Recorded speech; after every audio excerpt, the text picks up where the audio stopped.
The Torah in Leviticus chapter 25 verse 23 calls us strangers and sojourners with God. But what does that mean?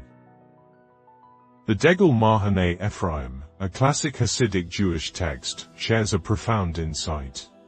Imagine a traveler, a ger, literally a stranger or a convert, far from home, with no one to share their heart with.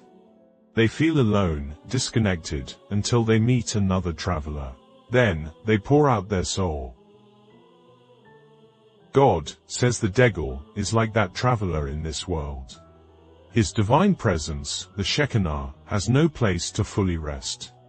But when we live as strangers, not chasing worldly pleasures, but seeking a higher purpose, we connect with Him. In Psalm chapter 119 verse 19, King David says, "I am a stranger in the land, do not hide your commandments from me." David is telling God that he is a stranger in this world, just like God himself, thus he begs God to reveal the secrets of the Torah to him. Live as a stranger here, and God shares His wisdom with you.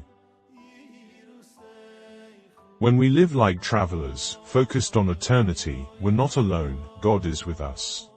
For you are strangers and sojourners with me, says Leviticus. Be a ger in this world, and God opens His heart, revealing His commandments, His truth. This is reminiscent of the story of the Hafetz Chaim, who told a rich man who was visiting him that he did not bring his riches with him on his sojourn on earth, because his true mansion was in heaven. Feeling like a stranger?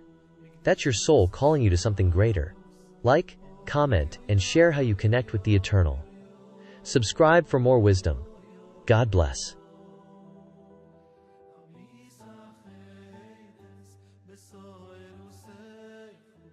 Yibunei HaMikdash, Hirtzio in the Malach.